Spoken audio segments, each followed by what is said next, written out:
Selamat pagi Bapak Ibu Saudara yang dikasihi Tuhan. Menjelang akhir tahun 2023 kita melihat ke belakang dan menyadari betapa Tuhan yang setia menjaga dan menyediakan segala yang kita perlukan. Kekuatan, penghiburan, dan damai sejahtera. Mari kita siapkan hati kita pagi ini untuk memasuki ibadah. Kita renungkan, kita sadari, dan kita nyatakan musim demi musim yang Tuhan sudah izinkan untuk kita lalui. Menjadi bukti nyata akan kasih Tuhan yang begitu besar dan kesetiaannya yang tidak terbatas. Kita nyanyikan satu pujian tak terbatas untuk mempersiapkan kita memasuki ibadah.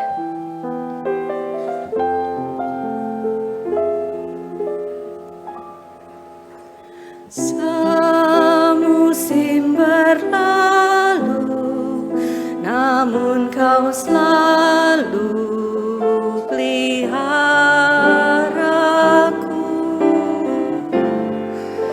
kasih dan setiamu tak pernah layu di hidupku. Lebih luas dari samudra, lebih luas dari samudra. Kebaikanmu Bapa takkan habis di hidupku. Lebih tinggi dari cakrawala, tak terbatas kasih-Mu. Sungguh ku bersyukur.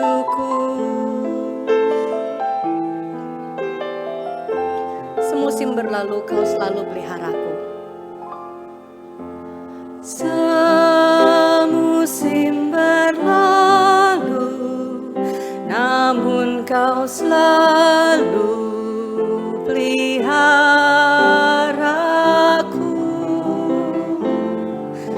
Kasih dan setiamu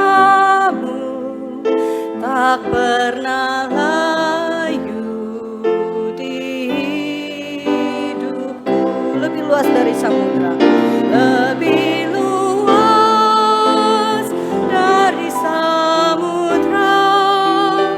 Kebaikanmu Bapa takkan habis di hidupku. Lebih tinggi dari cakrawala, tak terbatas kasih-Mu. Sungguh ku bersyukur. Lebih luas dari samudra, lebih luas dari samudra. Kebaikanmu Bapa takkan habis di hidupku. Lebih tinggi dari cakrawala, tak terbatas kasih-Mu. Sungguh ku bersyukur. Lebih luas dari samudra, lebih luas dari samudra. Kebaikanmu Bapa takkan habis di hidupku. Lebih tinggi dari cakrawala, tak terbatas kasih-Mu. Sungguh ku bersyukur. Tak terbatas kasih-Mu, terbatas kasih-Mu. Sungguh ku bersyukur. Bapak Ibu silakan mengambil waktu teduh. Biarlah saat ini kita pakai untuk merenungkan kembali apa yang telah Tuhan berikan kepada kita sepanjang tahun 2023. Dan hal-hal ini akan menjadi pujian kita, persembahan syukur kepada Tuhan saat kita datang untuk beribadah dan memohon kembali untuk penyertaan Tuhan di hari-hari yang mendatang. Selamat mengambil waktu teduh.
Pada kasih Tuhan, Shalom. Peringatan peristiwa inkarnasi Allah yang menakjubkan yaitu hari Natal sudah semakin dekat. Kita melihat hari ini lilin berwarna merah jambu sudah dinyalakan. Lilin ini dinamai juga lilin sukacita.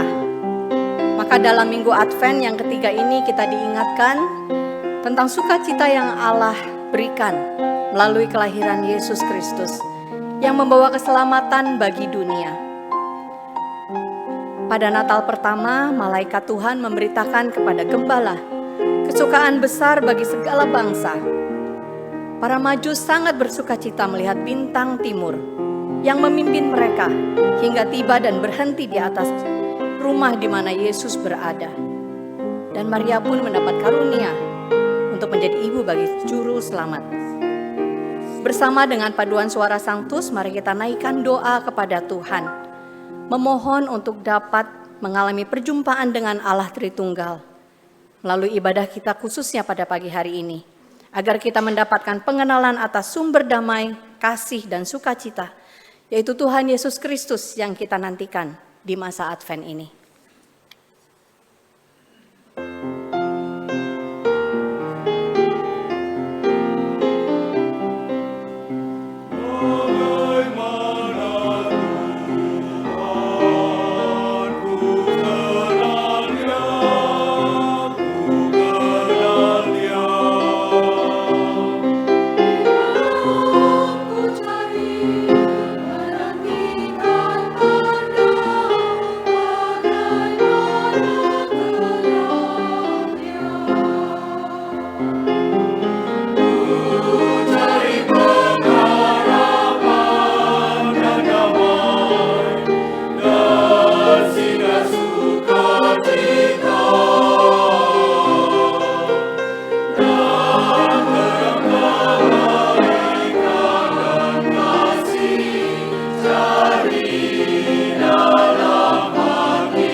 Amin. Jemaat sekalian, mari kita bangkit berdiri bersama dengan Maria yang mendapat karunia Allah untuk menjadi ibu bagi Sang Juru Selamat.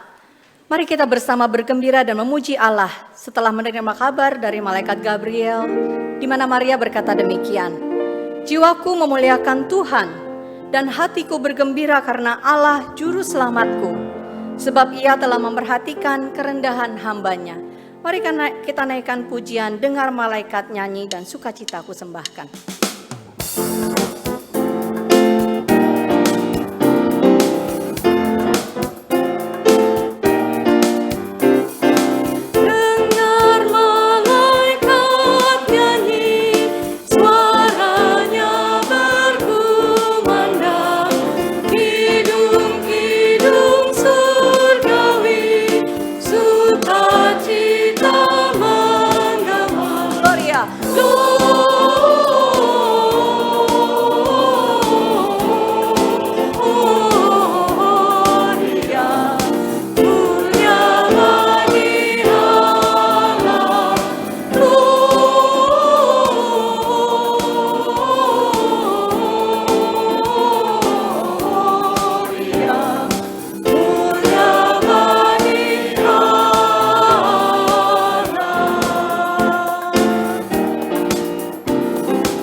Paduan suara Sanctus akan memberikan pujian kepada Allah. Mari kita bersuka cita bersama-sama.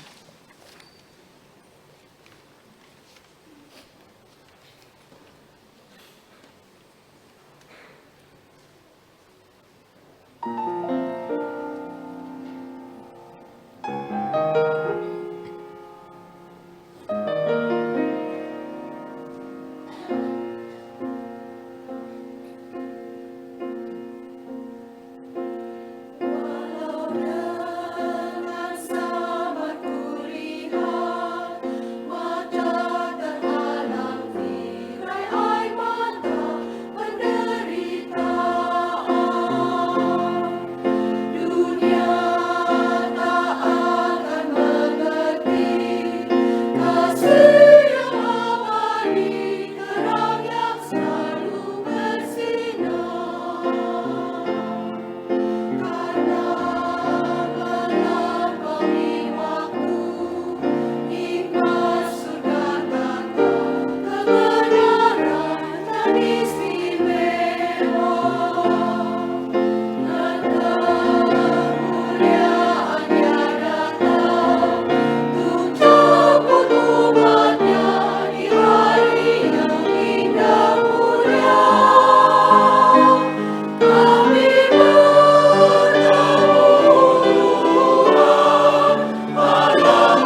Jemaat sekalian, pertemuan dengan Allah menyadarkan bagaimana kita membutuhkan pertolongan Yesus Kristus untuk membayarkan dosa dan kesalahan kita.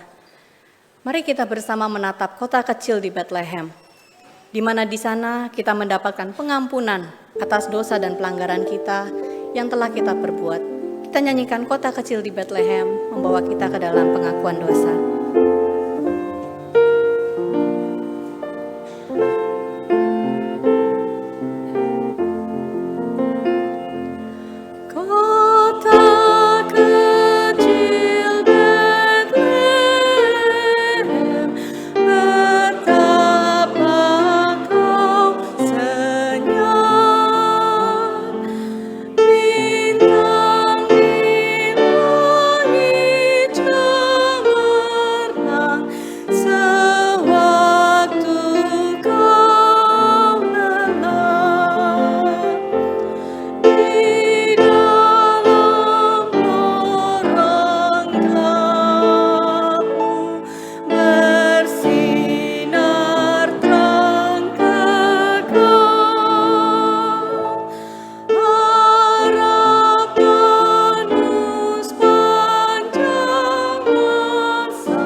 Bangkit berdiri. Kita nyanyikan bait yang keempat. Bait Kudus Bethlehem, kumohon padamu. Bait Kudus Bethlehem,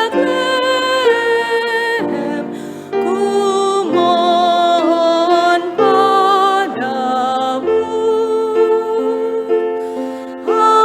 Hapuskan segala dosa.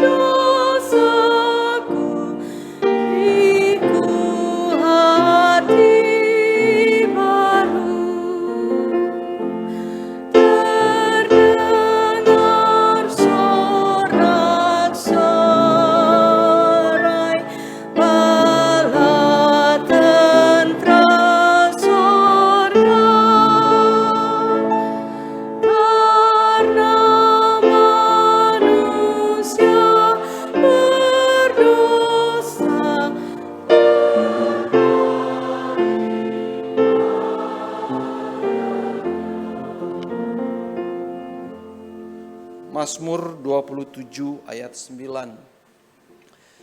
Janganlah menyembunyikan wajahmu terhadap aku, janganlah menolak hamba-mu ini dengan murka.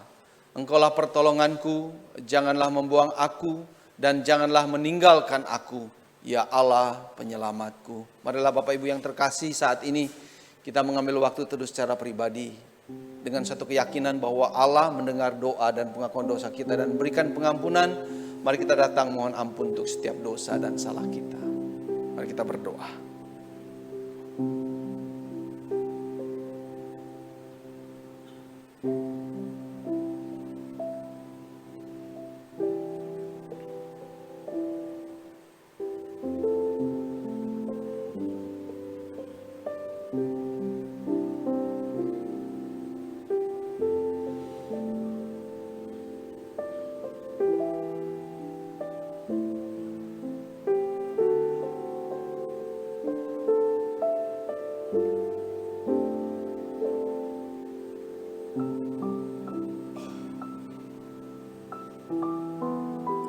Bapa, kami datang dalam nama Yesus yang sudah menebus dosa-dosa kami.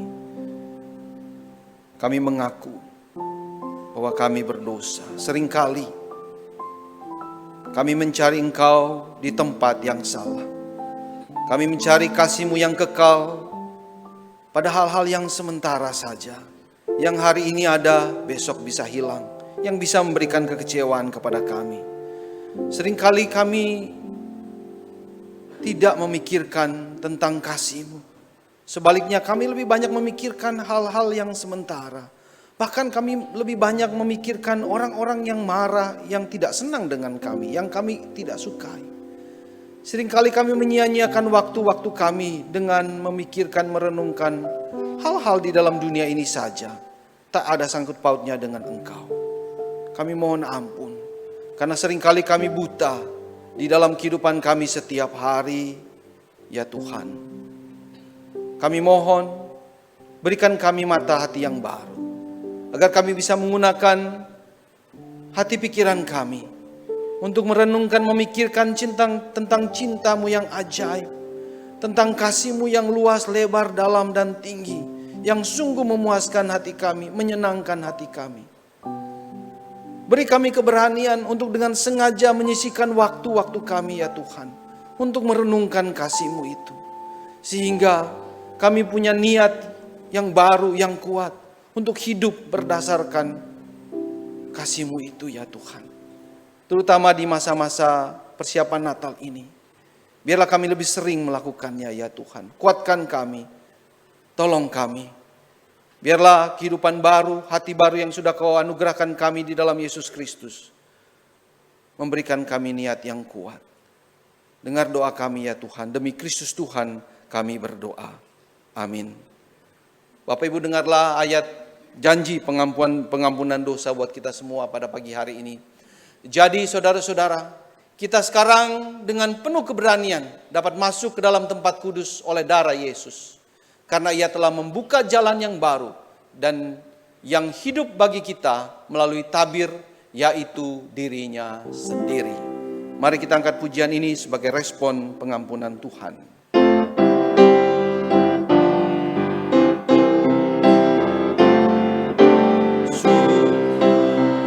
Cintaku penuh, bermasmur bagimu, karena ku tahu ku telah ditebus oleh curahan darah-Mu.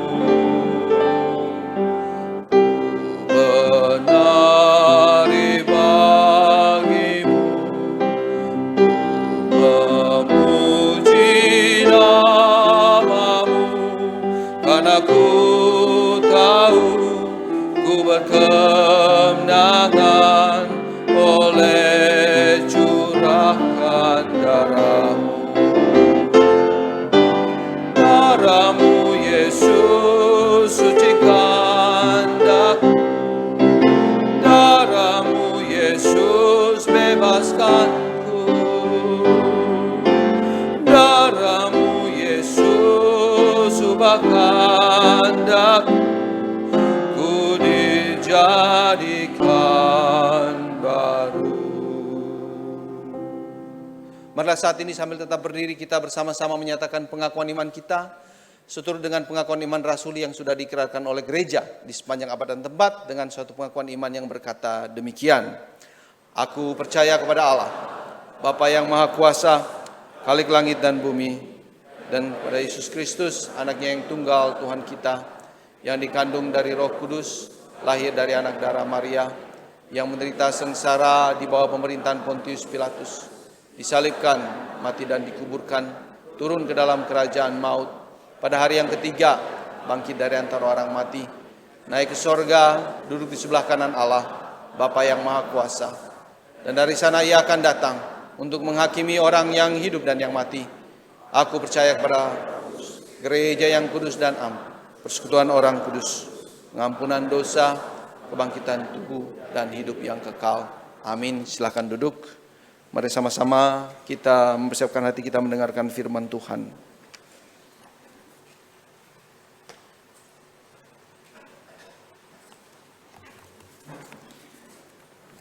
Shalom, selamat pagi Bapak Ibu Saudara terkasih.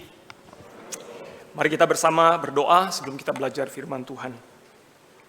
Hati kami siap Tuhan untuk ditabur oleh benih firman, sehingga firman itu kiranya boleh bekerja dan Roh Kudus boleh berbicara di dalam setiap hati kami. Firman ini tidak berlalu dengan begitu saja, tapi sungguh mengubahkan hati kami, supaya hidup kami adalah hidup yang semakin setia mengikut Tuhan.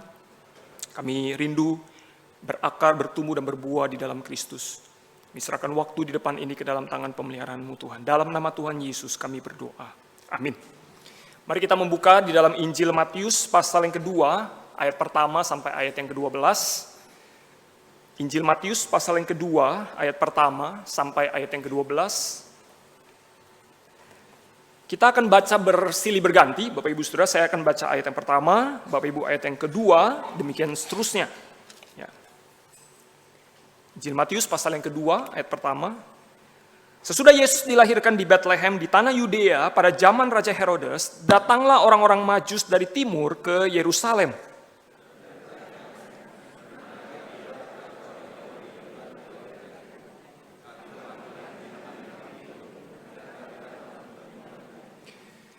Ketika Raja Herodes mendengar hal itu, terkejutlah ia beserta seluruh Yerusalem.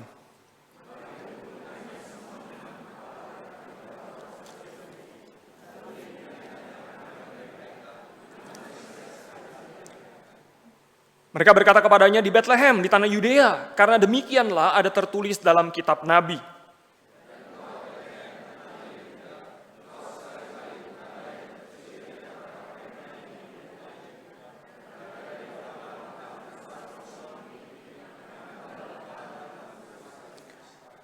Lalu dengan diam-diam Herodes memanggil orang-orang Majus itu dan dengan teliti bertanya kepada mereka kapan bintang itu tampak.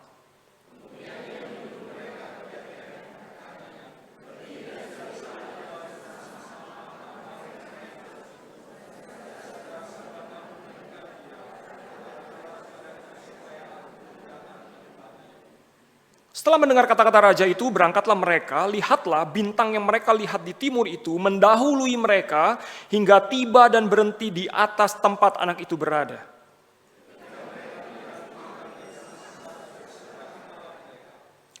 Mereka masuk ke dalam rumah itu dan melihat anak itu bersama Maria ibunya, lalu sujud menyembah dia. Mereka pun membuka tempat harta bendanya dan mempersembahkan persembahan kepadanya, yaitu emas, dupa, dan mur.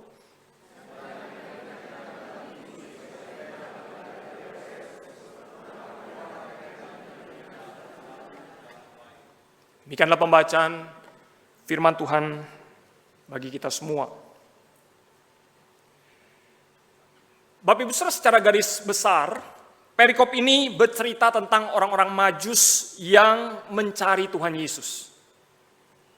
Sudah sering kali kita mendengar kisah ini, bukan?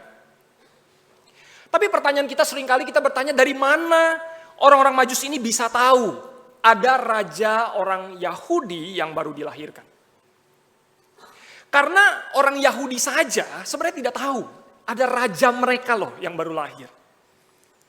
Karena kalau kita baca di ayat yang kedua, orang-orang Majus ini dikatakan mereka berkeliling, mereka bertanya-tanya. Ya, kata bertanya-tanya itu berarti mereka tuh berkeliling. Ya, mereka kepada setiap orang yang mereka temui di Yerusalem, mereka bertanya, apa benar ada raja kamu yang baru lahir? Karena asumsi mereka, Bapak Ibu Saudara, pasti orang Yahudi tahu raja mereka yang baru lahir. Karena raja orang Yahudi. Pasti orang Yahudi tahu dong. Tapi dia berkeliling, mereka bertanya-tanya. Ternyata tidak ada satupun orang Yahudi yang tahu. Di ayat yang ketiga kita membaca ketika Raja Herodes mendengar hal itu, terkejutlah dia beserta seluruh Yerusalem. Oh, baru dengar nih kita. Ada raja kita baru lahir begitu. Herodes bingung, lah saya kan rajanya begitu. Nah Bapak Ibu, kembali kepada pertanyaan kita, dari mana kalau begitu orang-orang Majus ini bisa tahu ada raja orang Yahudi yang baru dilahirkan? Alkitab hanya mencatat mereka melihat bintang di timur. Nah kita perlu sedikit ketahui orang Majus itu, Bapak Ibu Saudara, adalah kelompok cendekiawan. Orang-orang pandai, orang-orang yang terpandang, dan mereka sudah ada, ya kelompok ini sudah ada sejak kerajaan Babel, ya pada zaman Daniel. Nah, kemungkinan besar kelompok ini cukup banyak dipengaruhi oleh pandangan Yudaisme, khususnya melalui tulisan Daniel. Nah, tetapi Bapak Ibu Saudara, seberapa pun mereka pandai, mereka hebat, mereka juga ahli dalam perbintangan, seberapapun mereka menganalisa bintang-bintang di langit dengan segala keahlian, dengan segala ilmu pengetahuan mereka, dengan segala apa yang mereka yakini, kalau bukan Tuhan yang membuka mata mereka, Kalau bukan Tuhan yang menuntun jalan mereka, tidak mungkin mereka berjumpa dengan Tuhan Yesus. Tidak mungkin. Kalau bukan karya Allah di dalam hidup mereka, tidak mungkin mereka berjumpa dengan Tuhan Yesus. Ini adalah anugerah dari Allah bagi mereka. Dan itu diperkuat dengan bagaimana orang-orang Majus ini adalah menjadi bagian dari penggenapan kelahiran Tuhan Yesus. Bapak Ibu, kalau kita membaca di Nubuatan ayat yang ke-6, itu dikutip dari Mika pasal 5 ayat yang pertama. Nah, konteks daripada Mika pasal 5 ayat yang pertama itu, atau Mika pasal 5 keseluruhan, itu konteksnya akan datang Daud yang baru. Raja Daud yang baru. Seorang raja, Bapak Ibu, yang akan menggembalakan umatnya. Seorang raja yang akan menggembalakan rakyatnya, yang akan mengalahkan musuh-musuh mereka, dan yang akan membawa kedamaian di dalam kehidupan umat Tuhan. Di bawah pemerintahan raja ini, Bapak Ibu Saudara, bangsa-bangsa akan datang. Tetapi mereka datang bukan untuk menyerang, tapi mereka datang untuk menyembah raja ini. Bangsa-bangsa ini datang bukan untuk berperang, tapi untuk beribadah. Bangsa-bangsa ini datang bukan untuk menjara seperti apa yang mereka lakukan, tapi mereka datang untuk memberi yang terbaik, mempersembahkan yang terbaik bagi raja ini. Bapak Ibu, orang-orang Majus menggenapi nubuatan ini. Mereka mencari Yesus, mereka menemukan Yesus, hati mereka dikatakan sangat bersukacita, mereka menyembah Dia, dan mereka memberi persembahan yang terbaik. Nah, ini sedikit rangkuman daripada perikop yang kita baca hari ini. Nah, kalau begitu apa arti daripada perjumpaan orang-orang Majus ini dengan Yesus buat kita hari ini? Apa yang bisa kita pelajari, Bapak Ibu Saudara? Kisah 2000 tahun yang lalu ini. Apa yang bisa kita pelajari? Ada 3 poin yang akan saya bagikan. Yang pertama, Bapak Ibu, tempuhlah perjalanan spiritual kepada Yesus, sumber sukacita kita. Tempuhlah perjalanan spiritual kepada Yesus. Bapak Ibu, kelompok orang Majus itu adalah kelompok orang yang tidak ada kekurangannya begitu.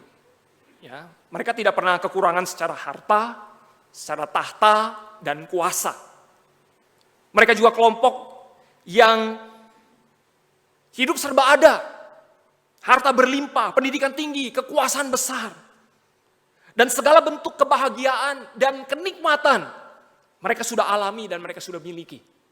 Jadi mereka orang yang tidak pernah hidup susah, tidak pernah hidup berkekurangan. Tetapi Bapak Ibu Saudara, mereka mau melakukan perjalanan spiritual kepada Tuhan Yesus. Perjalanan yang jauh, mereka mau tempuh itu. Dan hasilnya kita tahu mereka mendapatkan sukacita yang tidak pernah mereka alami sebelumnya. Berarti apa Bapak Ibu yang bisa kita lihat di sini? Dari perjalanan yang jauh yang mereka tempuh kepada Yesus, perjalanan spiritual kepada Yesus itu, apa yang bisa kita pelajari?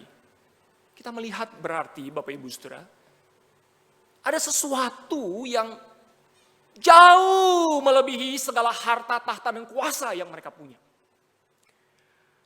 Ada sesuatu yang jauh melebihi kebahagiaan dan kenikmatan dunia ini yang pernah mereka rasakan, yang pernah mereka miliki. Sehingga mereka mau mengesampingkan semua itu dan melakukan perjalanan yang jauh untuk berjumpa dan bertemu dengan Tuhan Yesus. Ada sesuatu yang tidak bisa dibeli dengan uang. Ada sesuatu yang tidak bisa dihasilkan sendiri dari dalam diri mereka dengan segala usaha, performa, dan kerja keras mereka.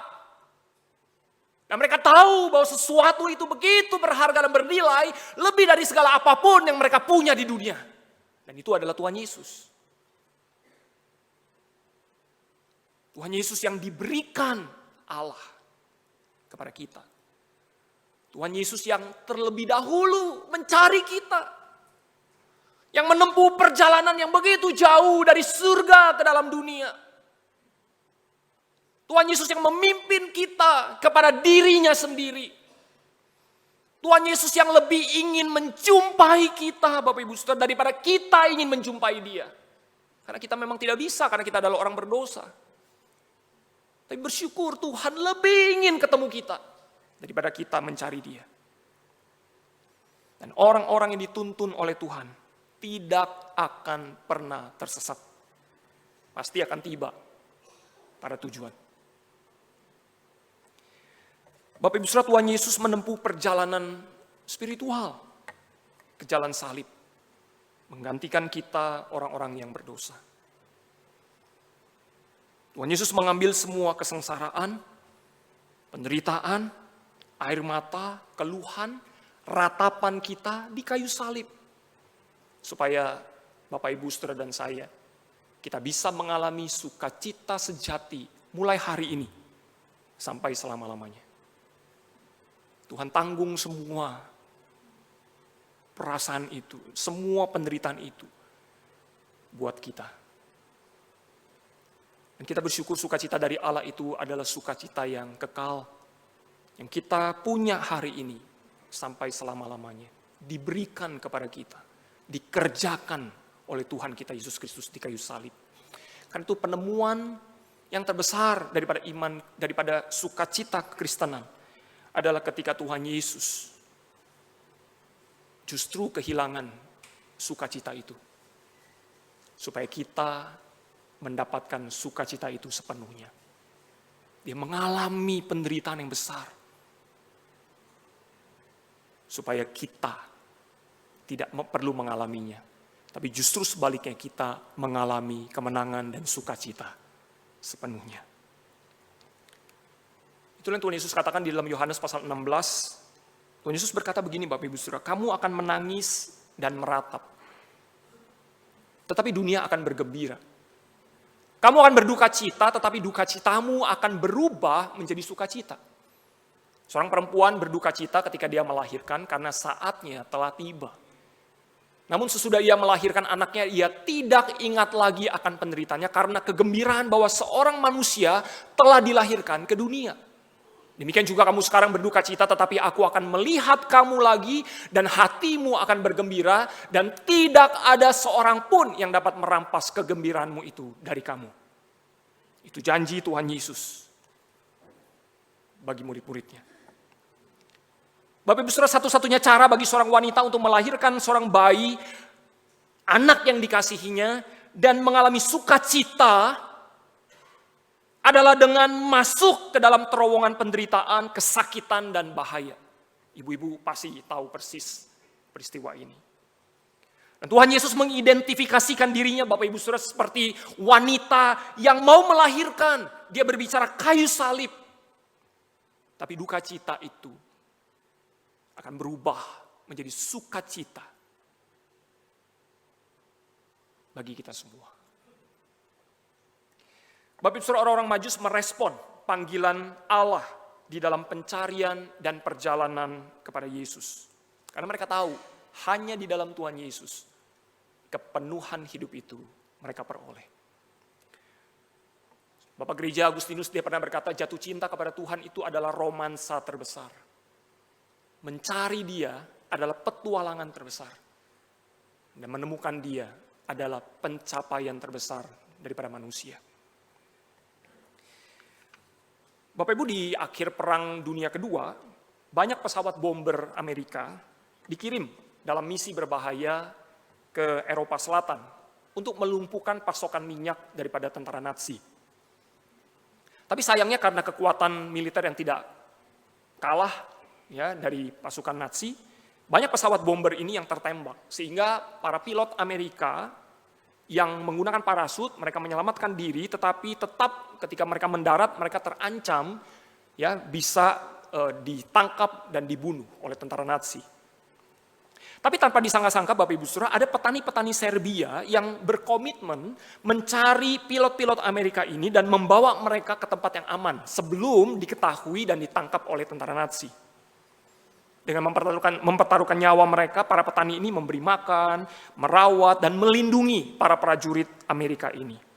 Tapi mereka tahu bahaya masih terus mengancam. Para prajurit Amerika ini sementara aman di tangan para petani Serbia ini. Tapi mereka masih ada di wilayah musuh. Mereka tetap harus melarikan diri. Dan sejarah mencatat penyelamatan terbesar daripada tentara Amerika. Akhirnya para petani ini menyelamatkan semua penerbang Amerika ini, jumlahnya lebih dari 500 orang.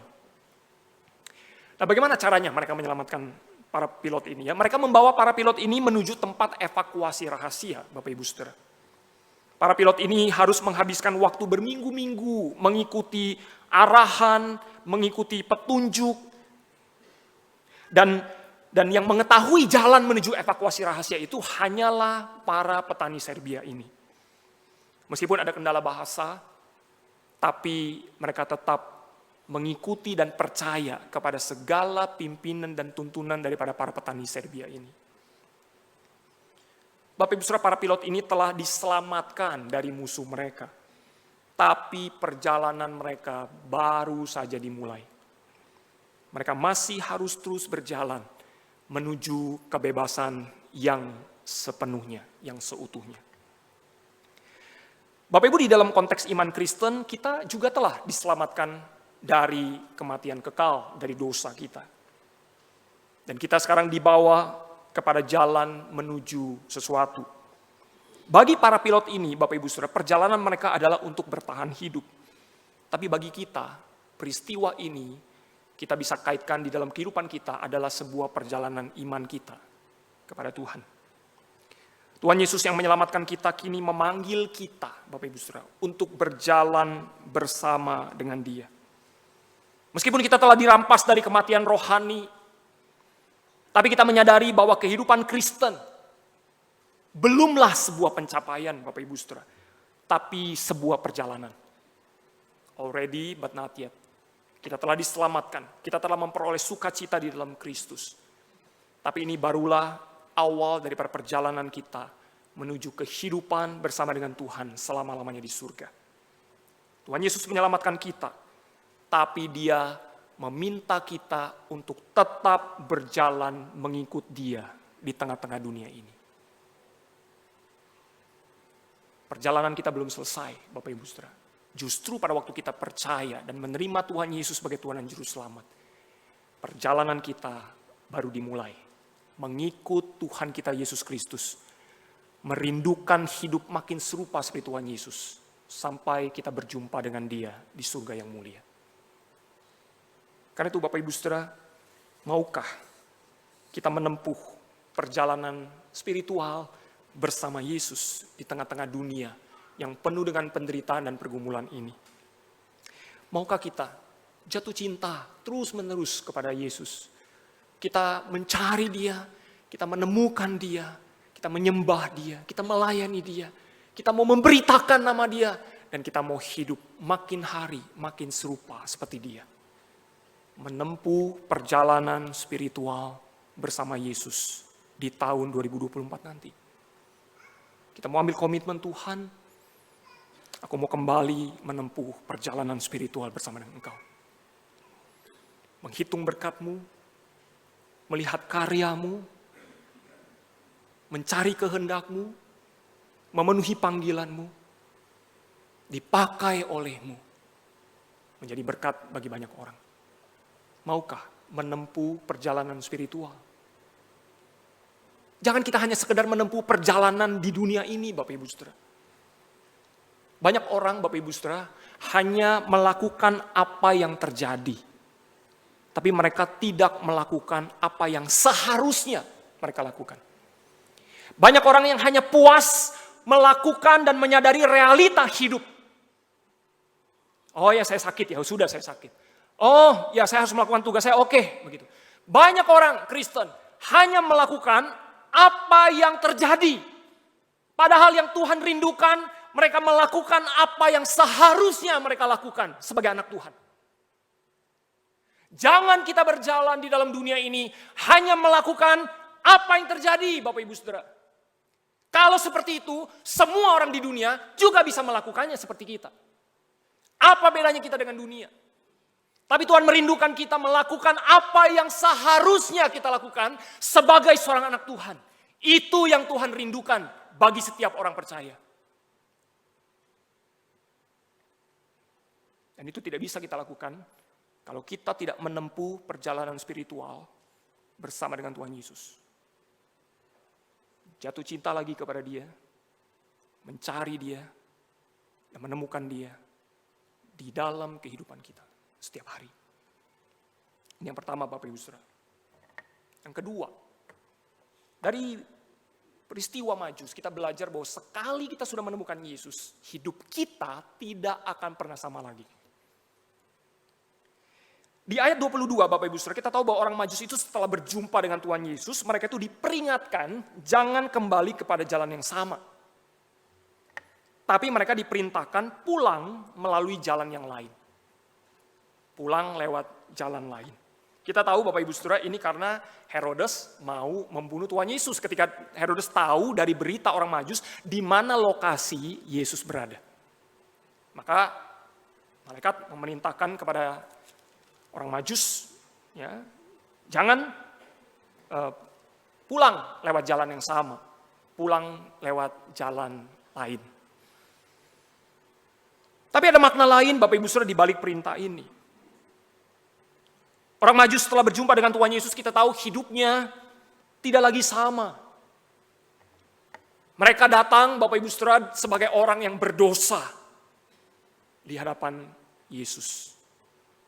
Tapi mereka pulang sebagai ciptaan yang baru. Mereka tidak pulang lewat jalan yang sama sebagai orang berdosa. Mereka pulang lewat jalan yang lain sebagai ciptaan yang baru. Sekali berjumpa Yesus, hidup kita tidak akan sama lagi. Ini berbanding terbalik dengan Herodes, Bapak Ibu Saudara. Meskipun Herodes juga sama-sama mencari Yesus, tapi kita tahu Herodes ingin menyingkirkan Yesus. Herodes ingin membunuh Tuhan Yesus. Bapak Ibu, saya pikir seringkali kita memang adalah orang-orang Majus itu. Kita seperti orang-orang Majus yang setelah berjumpa Yesus, hidup kita tidak pernah sama lagi. Kita mengalami sukacita, damai sejahtera di dalam Tuhan, tapi sadarkah kita bahwa praktek hidup kita sebagai anak Tuhan malah lebih sering seperti Herodes. Kita mencari Yesus hanya untuk berkat-Nya, hanya untuk pertolongannya, hanya untuk mujizatnya, dan macam-macam.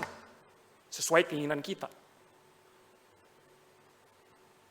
Kita membunuh Tuhan Yesus setiap hari.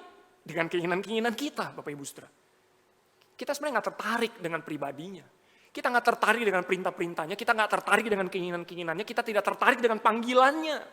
Kita tertarik dengan berkat yang Tuhan beri. Dengan pertolongan yang Tuhan berikan. Dengan mujizat yang Tuhan buat di dalam kehidupan kita. Yang kita mau, yang sesuai dengan keinginan kita. Tapi kita nggak tertarik dengan relasi kita dengan Dia, dengan perintahnya, keinginannya, panggilannya, kehendaknya, kedaulatannya, pribadinya, kita nggak tertarik. Secara tidak langsung kita sedang membunuh Tuhan Yesus, menyingkirkan Dia supaya tidak mengganggu kenyamanan dan kenikmatan hidup kita. Kita nggak mau kalau Tuhan bilang, saya tidak akan jawab doamu, wah kita protes sama Tuhan. Karena tidak sesuai dengan apa yang kita mau.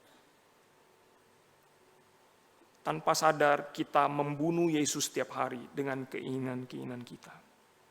Itulah kenapa tidak heran banyak orang Kristen sudah di dalam Kristus, tapi tidak mengalami sukacita. Hidup dalam kekhawatiran, khawatir masa depan anak, khawatir sakit penyakit yang dialami, khawatir tahun 2024 tahun politik, khawatir dengan bisnis, investasi, masa depan perusahaan. Coba kalau kita hitung di tahun 2023 ini Bapak Ibu, berapa hari kita hidup tanpa rasa khawatir? Saya rasa nggak ada. Tiap hari kita penuh dengan kekhawatiran. Itulah mengapa kita tiap hari butuh Yesus. Mencari Dia, menemukan Dia, dan menikmati Dia. Bapak Ibu, ini bukan berbicara tentang kita kehilangan Tuhan ketika kita kehilangan sukacita. Karena sukacita itu identik dengan Tuhan. Kita bukan bicara tentang kehilangan Tuhan ketika kita kehilangan sukacita dan hidup penuh kekhawatiran. Saya ibaratkan itu seperti kalau kita di rumah, ya di rumah tangga kita begitu.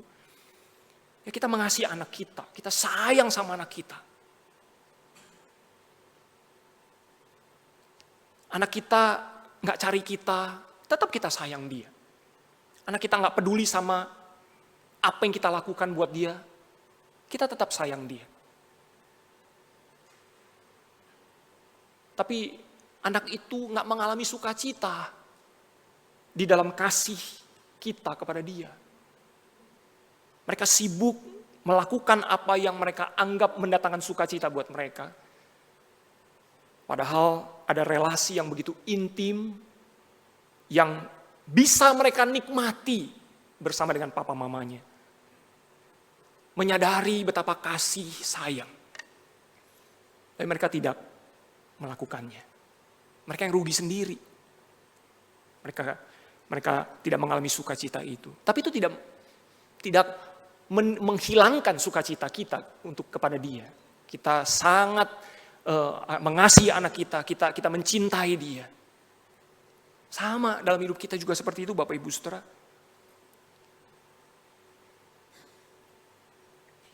Itulah kenapa Tuhan meminta kita mencari dia dan menemukan dia. C.S. Lewis, Bapak Ibu Saudara, dia mengartikan sukacita di dalam Tuhan itu adalah satu perasaan yang tidak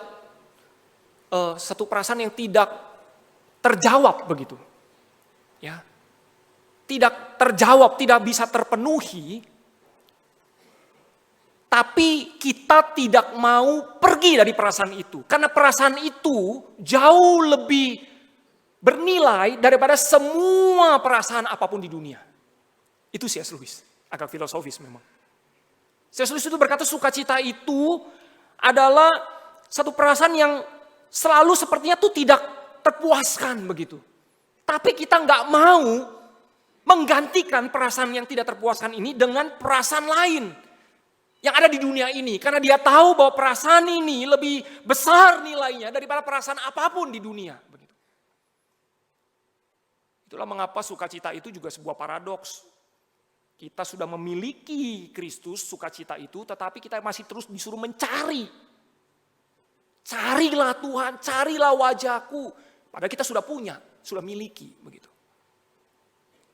Itu sukacita di dalam Tuhan. Sepertinya tidak terpenuhi. Tapi kita nggak mau pergi menggantikan sukacita itu, perasaan itu. Kita mau selalu ada di dalam perasaan itu. Bapak Ibu Saudara, sukacita di dalam Kristus adalah kita mengalami kehadiran Tuhan di dalam keseharian kita. Karena kita membutuhkannya. Hanya dengan cara ini kita akan mengalami sukacita senantiasa. Menghadapi dunia penuh dengan pergumulan, dengan penderitaan. Hanya dengan mengalami Tuhan setiap hari, kita mengalami sukacita senantiasa. Bapak Ibu tahu gak, melalui apa orang Majus ini bisa berjumpa dengan Tuhan Yesus? Jawabannya adalah dengan firman Tuhan. Bapak Ibu, bintang terang yang bersinar itu tidak serta-merta membawa orang-orang Majus ini kepada Tuhan Yesus. Betul ya? Karena apa? Buktinya mereka ketika lihat bintang di timur itu, ya, mereka tetap perlu mencari, bertanya-tanya begitu.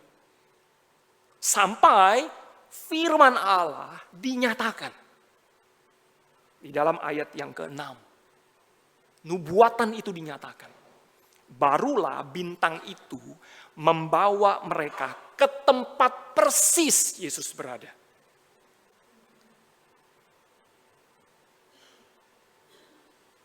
Firman Tuhan yang menuntun mereka kepada kebenaran. Bapak Ibu, kita harus mengakui hari ini kita nggak bisa lihat Tuhan Yesus. Ini menjadi pergumulan anak saya juga ketika saya tanya, kamu mau percaya Tuhan Yesus gak? Saya percaya Tuhan Yesus setengah saja dulu. Kenapa setengah? Karena saya belum bisa lihat Tuhan Yesus. Di mana Tuhan Yesus, Pak? Jadi saya baru 50-50 lah, dia bilang begitu. Ya. Memang harus kita akui itu sangat logis sekali. Kita nggak bisa lihat Tuhan Yesus, kita nggak bisa menjamah dia, kita tidak bisa melihat dia dengan kasat mata kita. Dan kadang kita ragu, betul gak sih Tuhan Yesus ada bersama kita di dalam setiap kesakitan kita, di dalam setiap penderitaan hidup kita. Ada gak sih Tuhan Yesus bersama kita? Kita bisa ragu-ragu karena memang gak bisa dilihat. Bagaimana mungkin kita mengalami sukacita di tengah badai kehidupan kalau kita pun masih bisa ragu. Tuhan ada apa enggak nih sebenarnya? Bersama atau tidak? Disinilah jawabannya Bapak Ibu Saudara. Di dalam firman Tuhan yang kita baca dan kita renungkan, yang kita dengar, kita mengalami Yesus. Dan di dalam firman Tuhan, sukacita kita dikatakan menjadi penuh. Yohanes pasal 15, Tuhan Yesus berkata, jikalau kamu menuruti perintah-perintahku, kamu akan tinggal di dalam kasihku, seperti aku menuruti perintah Bapakku dan tinggal di dalam kasihnya. Semuanya itu kukatakan kepadamu supaya apa? Sukacitaku ada di dalam kamu dan sukacitamu menjadi penuh. Melalui firman Bapak Ibu Saudara. Simple. Gampang kan? Nggak susah. Kalau kita mau mengalami sukacita di dalam Tuhan yang penuh, baca firman Tuhan. Renungkan firman Tuhan setiap hari. Di situ kita berjumpa dengan Tuhan Yesus. Di situ Tuhan menjumpai kita. Dan kita berjumpa dengan Tuhan Yesus melalui firman Tuhan.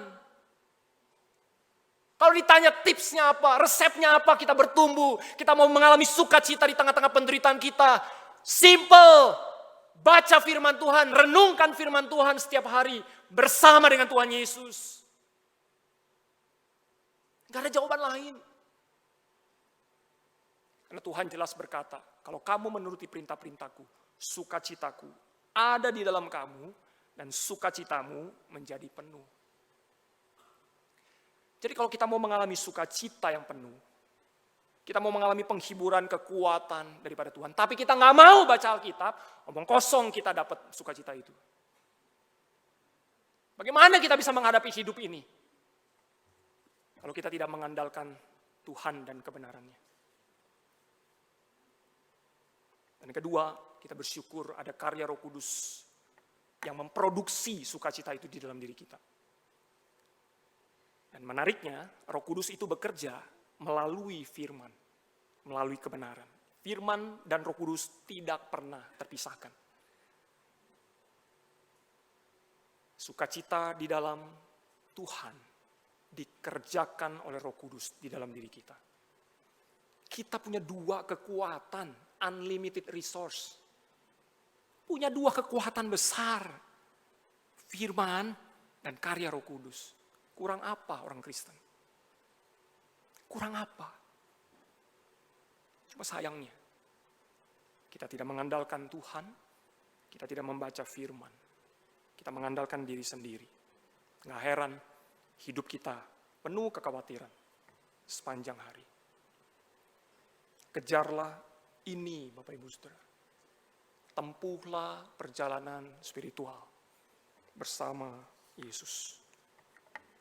Terakhir yang ketiga, setialah dan berbuahlah seperti orang-orang Majus. Faithful and fruitful. Bapak Ibu, orang Majus itu setia.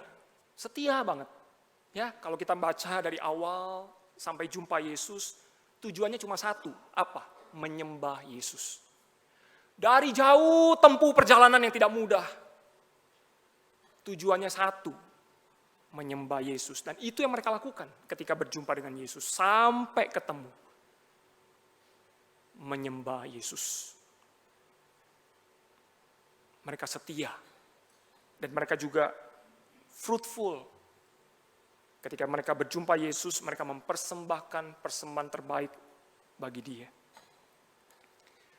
Bapak Ibu, orang-orang yang hatinya penuh sukacita di dalam Kristus, dia tidak akan diam. Dia tidak akan berpangku tangan. Dia tidak akan anggap hidup ini seperti yang lama. Sekali ketemu Yesus, hidup kita tidak akan pernah sama lagi. Betul ya? Ada satu kerinduan menyembah Tuhan. Ada satu kerinduan melayani Tuhan. Ada satu kerinduan untuk memberi hidup yang terbaik buat Tuhan. Itu tanda orang yang hidupnya dipenuhi oleh sukacita di dalam Tuhan. 3 tahun tidak terasa sejak pandemi, Tuhan memelihara kita, Bapak Ibu Saudara, keluarga kita, usaha kita, gereja kita. Melewati suka duka, sebagai satu tubuh Kristus kita bersyukur, tetap setia dalam iman dan pelayanan kita bersama. Dan kita melihat juga Tuhan bekerja melalui gereja kita menghasilkan banyak buah bagi pelayanannya. Tahun 2024 ada di depan mata kita, Bapak Ibu Saudara. Begitu banyak ketidakpastian dan tantangan. Tapi jangan khawatir, Tuhan Yesus berjalan bersama kita, Dia tidak pernah meninggalkan kita sedetik pun. Tempuhlah perjalanan spiritual bersama dengan Tuhan Yesus. Suatu hari kelak, kita akan tiba di destinasi akhir kita. Bersama dengan Tuhan Yesus di surga yang mulia. Mengalami sukacita yang kekal sepenuhnya. Yang sudah Tuhan janjikan bagi orang-orang yang percaya. Mari kita tundukkan kepala, kita berdoa. Jadi kerinduan kami Tuhan, menempuh perjalanan hidup ini bersama dengan Tuhan. Seperti orang-orang Majus yang setia, menempuh perjalanan mencari Yesus. Ini menjadi perjalanan rohani kami. Di tahun 2024, kami mau bertekad menempuh perjalanan spiritual bersama dengan Tuhan. Membangun kembali mesbah doa kami. Membangun kembali kehidupan yang kudus dan yang berkenan kepada Tuhan. Membangun kembali kehidupan yang memenuhi panggilan Tuhan dan kehendak Tuhan di dalam hidup kami. Tolong kami untuk tidak terpikat dengan segala kemewahan dan kenikmatan dunia. Tapi pakailah hidup kami menjadi berkat bagi banyak orang. Tuhan, kalau tahun 2023 ini kami mungkin penuh dengan jatuh bangun dan kegagalan. Dan kami juga tidak tahu di 2024 apakah kami akan selalu setia bersama dengan Tuhan. Tapi ini menjadi doa kami, tolonglah kami yang lemah ini. Kami bersyukur kalau kami punya Tuhan yang tidak pernah menyerah kepada kami. Tuhan yang tidak pernah meninggalkan kami. Tuhan yang selalu mengasihi kami. Biarlah hidup kami hidup yang meresponi kasih Tuhan. Kami bersyukur dan berdoa hanya di dalam nama Tuhan Yesus. Amin. Tuhan memberkati Bapak Ibu.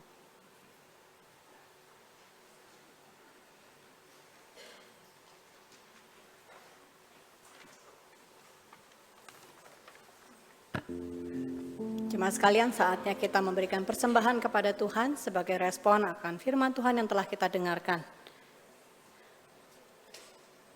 Bapak Ibu Saudara bisa memberikan dalam bentuk transfer dengan QRIS, dan juga ada persembahan Natal dalam amplop di belakang kursi Bapak Ibu sekalian.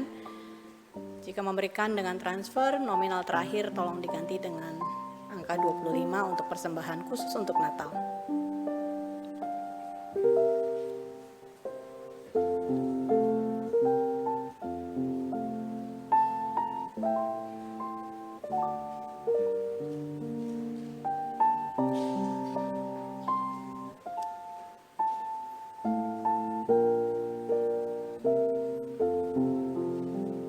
Nyanyikan pujian di dalam palungan.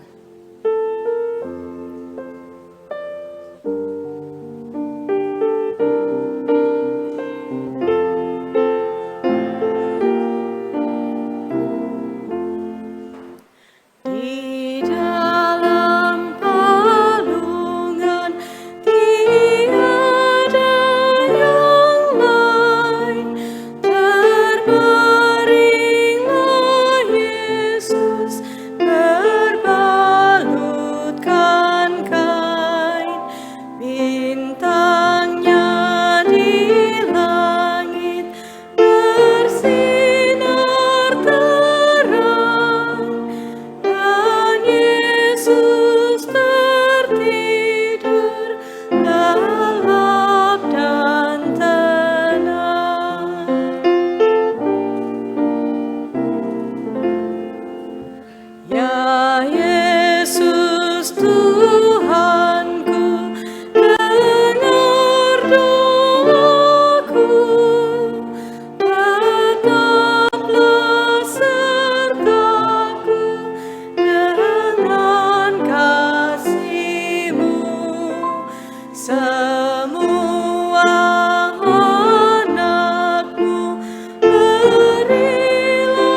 Mari kita bangkit berdiri, kita berdoa bersama-sama menyerahkan persembahan kita.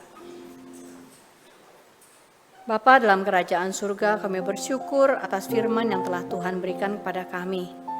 Tuhan, kami sadari bahwa kehidupan kami yang setiap daripada kami adalah anak-anak Tuhan yang telah mengalami perjumpaan dengan Tuhan, perlu kekuatan daripada Engkau hari lepas hari, supaya kami dapat setia menempuh apa yang telah Tuhan persiapkan untuk setiap kami.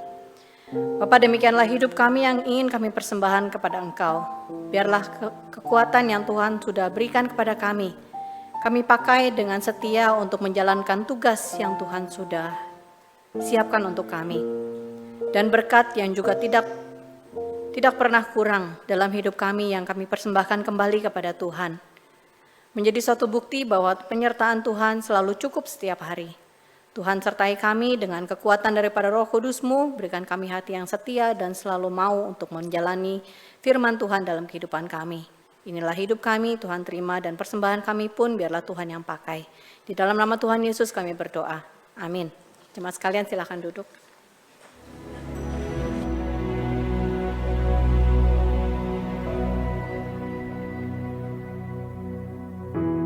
Kasih-Mu temukanku, berharga di mata-Mu. Kau berikan hidup-Mu menjadi manusia. Di tengah gelap dunia, terang-Mu beri harapan. Kau tinggalkan semua untuk selamatkanku,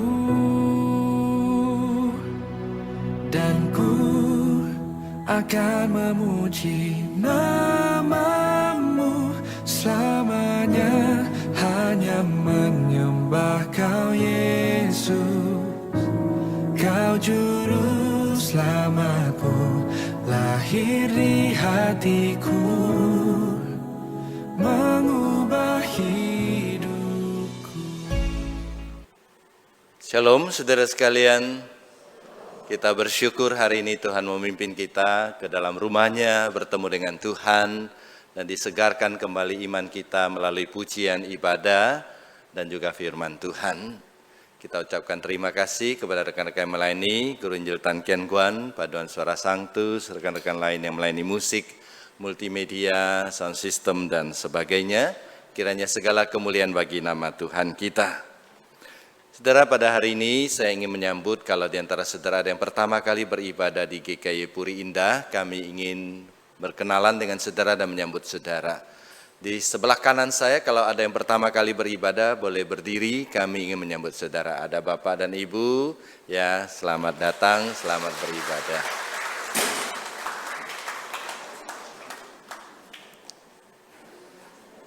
Terima kasih, silakan duduk kembali. Ya. Di tengah, di sebelah kiri, di atas apakah ada? Ada satu saudara, selamat datang, ya selamat beribadah. Terima kasih. Yang lain saya undang semua berdiri, kita memberi salam, ya saudara kiri kanan depan belakang kita.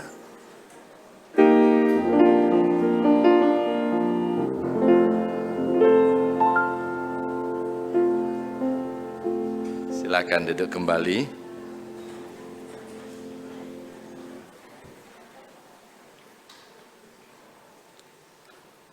Kita akan memperhatikan beberapa warta terkait dengan akhir tahun dan Natal. Gereja kita akan mengadakan kunjungan Christmas Carol kepada jemaat yang sakit atau yang berhalangan datang ke gereja. Atau kalau di rumah saudara ada orang belum percaya, bersedia dikunjungi dan diwartakan kabar Natal. Kami bersedia melayani saudara, membentuk tim mengunjungi rumah saudara. Silakan mendaftarkan diri kepada TU Gereja atau kepada Pendeta Nawi. Kunjungan akan diadakan pada tanggal 19 sampai 23 Desember nanti. Dalam rangka Natal, gereja juga memberikan kesempatan kepada saudara untuk mengucap syukur kepada Tuhan lewat persembahan Natal. Saudara bisa mendapatkan amplop ini, memasukkan uang cash, kemudian masukkan ke dalam kantong persembahan atau diserahkan kepada TU gereja kita. Atau saudara boleh mentransfer, tapi jangan lupa mencantumkan angka 25 di akhir jumlah persembahan saudara. Itu sebagai tanda persembahan ucapan syukur Natal saudara. Natal adalah momen yang baik bagi kita untuk mengucapkan syukur kepada Tuhan. Dalam rangka ibadah malam Natal dan perayaan Natal, maka gereja akan mengadakan 2 acara khusus. Yang pertama adalah malam Natal yang jatuh pada tanggal 24 Desember. Kita akan mengadakan 2 kebaktian secara onsite pukul 16 dan pukul 19. Kemudian kebaktian Natal akan diadakan pada tanggal 25 Desember hari Senin pukul 7.30 dan pukul 10. Khusus untuk kebaktian pukul 10 akan ada terjemahan ke dalam bahasa Mandarin khusus untuk khotbahnya. Kemudian untuk link channel YouTube gereja kita akan dibuka untuk kebaktian kedua hari Minggu, yaitu yang pukul 19. Malam Natal pukul 19 akan disiarkan melalui YouTube. Kemudian tanggal 25 Desember kebaktian Natal, kebaktian pukul 10 juga akan disiarkan. Tapi siaran di kanal YouTube kita tidak terbuka untuk umum. Jadi kalau saudara mencari di YouTube tidak akan ketemu. Namanya unlisted. Artinya kita hanya memberikan link kepada saudara-saudari yang sungguh membutuhkan. Jadi kita mendorong saudara untuk hadir secara onsite. Hanya bagi saudara yang benar-benar tidak bisa hadir, yang boleh meminta link itu dan gereja kita akan memberikan kepada saudara. Kemudian khusus untuk malam Natal tanggal 24 Desember, acara dikemas dalam bentuk ibadah musikal atau puji-pujian. Oleh sebab itu mulai dari pembukaan pukul 16 dan pukul 19, lampu akan diredupkan sehingga suasana gereja akan terasa gelap. Jadi kami mendorong saudara untuk hadir tepat waktu. Karena kalau saudara telat, saudara akan meraba-raba nanti ya melihat kursi mana yang kosong. Susah cari saudara sekalian ya. Nanti saudara duduk ternyata ada orang di sana. Ya, saya sering mengatakan kalau saudara suka telat, minimal 1 hari tidak telat sepanjang tahun, ya hari Natal saudara, ya jangan telat. Dan juga didorong saudara ikut kebaktian pukul 19, kecuali saudara punya kendala ikut kebaktian pukul 19, sebab biasanya yang lebih ramai dan kemungkinan kalau saudara agak telat datang sedikit, saudara akan diarahkan ke ruang serbaguna di bawah. Jadi kalau saudara mau pastikan dapat tempat, ya lebih baik datang pukul 19, tempat masih banyak biasanya. Kemudian minggu depan bertepatan dengan tanggal 24 Desember, itu hari Minggu, gereja kita tetap mengadakan kebaktian umum. Cuma kebaktian umum hanya diadakan 1 kali, yaitu pukul 8 pagi. Jadi minggu depan pukul 8 pagi saja ada kebaktian. Demikian juga sekolah minggu dan remaja tetap diadakan pukul 8 pagi. Jadi saudara jangan datang 6.15 minggu depan ya. Saudara datang silakan berdoa sampai pukul 8 kebaktian baru dimulai. Jadi hanya ada kebaktian pukul 8 minggu depan. Gereja juga menyediakan kalender yang diterbitkan oleh Sinode, akan dibagikan kepada jemaat tanggal 25 Desember. Satu keluarga akan mendapatkan 1 kalender. Saudara sekalian, dalam kesempatan ini saya juga mewakili majelis gereja akan mengumumkan bahwa Guru Injil Tan Kian Guan yang tadi berkhotbah akan mengakhiri masa pelayanannya bersama dengan GKY Puri Indah mulai tanggal 31 Desember. tahun ini. Jadi hari terakhir beliau bergabung dengan GKI Puri Indah adalah 31 Desember. Oleh sebab itu gereja ya atas nama majelis dan keluarga besar mengucapkan terima kasih kepada Guru Injil Tan Kien Guan 3 tahun bersama dengan kita, melayani bersama dengan kita. Gereja akan mengadakan acara perpisahan dengan Guru Injil Tan Kien Guan pada tanggal 27 Desember malam dalam acara kebaktian doa. Sekaligus saya umumkan bahwa gereja tahun ini tidak akan mengadakan kebaktian khusus tutup tahun. Ya, tidak ada kebaktian tutup tahun supaya tahun depan tidak perlu dibuka lagi ya. Jadi tidak ada kebaktian buka tahun. Jadi kebaktian khusus untuk ya mengakhiri tahun ini kita adakan dalam kebaktian doa tanggal 27 Desember dalam pukul 19. Dan malam itu kita akan mengucap syukur dan juga menyerahkan tahun depan ke dalam tangan Tuhan. Kami mendorong saudara untuk ikut sekaligus kita mengadakan acara perpisahan dengan Guru Injil Tan Kien Guan. Sekali lagi terima kasih kepada Guru Injil Tan Kien Guan. Banyak pertanyaan berikutnya, selanjutnya Pak Tan Kien Guan akan melayani di mana? Ya supaya saudara bisa mengucapkan, ya silakan tanya sendiri ya, nanti akan diberikan jawaban. Demikian warta saudara sekalian, mari kita datang ke hadirat Tuhan, kita berdoa.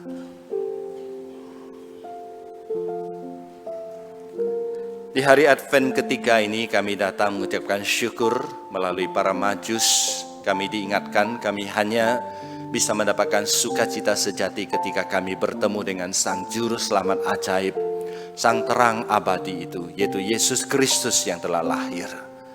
Biarlah Kristus yang telah lahir di dalam hati kami terus bersinar dan berikan kami kekuatan untuk membuka hati seluas-luasnya bagi Kristus berkarya, menerangi seluruh pojok kehidupan kami, mengusir segala kegelapan, supaya kami sungguh-sungguh mendapatkan sukacita.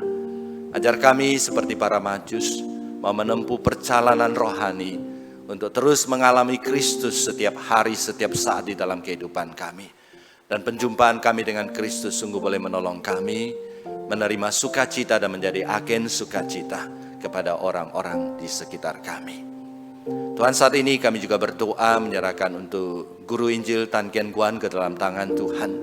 Kami bersyukur selama 3 tahun Tuhan sudah memberkati beliau dan memakai beliau menjadi berkat bagi kami di GKI Puri Indah. Kami sungguh bersyukur untuk masa-masa yang indah bersama dengan beliau, melayani bersama dengan kami, beribadah bersama dengan kami.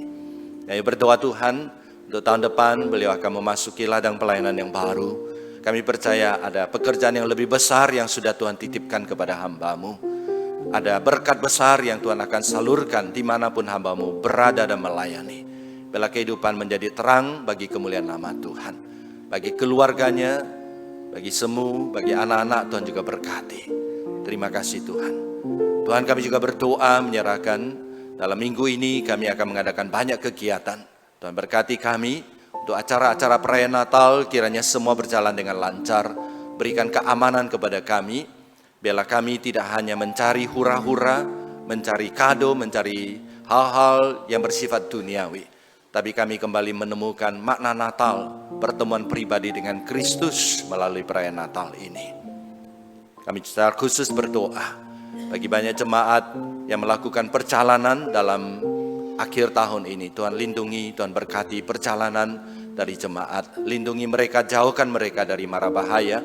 Berikan mereka kesehatan yang baik, berikan mereka sukacita perjalanan.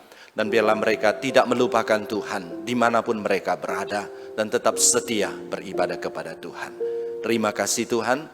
Kami akan kembali ke tempat masing-masing. Kami persembahkan 7 hari di depan kami ke dalam tangan Tuhan. Pakailah kami menjadi terang, menjadi agen-agen sukacita surgawi kepada orang-orang sekitar kami. Demi nama Tuhan kami, Yesus Kristus, kami berdoa. Amin. Jemaat saya undang untuk berdiri. Kita kembalikan pujian dan hormat tertinggi kepada Allah di surga. Doksologi. Puji Allah Bapa Putra, puji Allah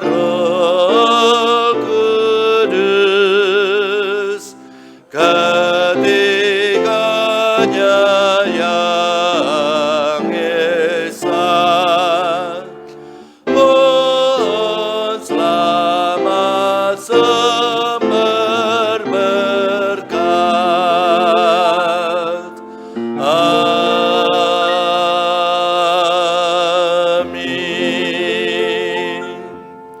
Saudara sekalian, datanglah ke hadirat Tuhan, bukalah hatimu, terimalah berkat dari Tuhan. 各位亲爱的弟兄姐妹们，我们来到上帝的面前，开我们的心，领受从上帝而来的祝福。但愿我主耶稣基督的恩惠、上帝的慈爱、圣灵的帮助，常与弟兄姐妹们同在，从今时直到永永远远。Kasih karunia dari Tuhan kita Yesus Kristus, cinta kasih dari Allah Bapa, persekutuan dan pertolongan dari Allah Roh Kudus, menyertai saudara sekalian dari saat ini sampai selama-lamanya. Amin. Amin.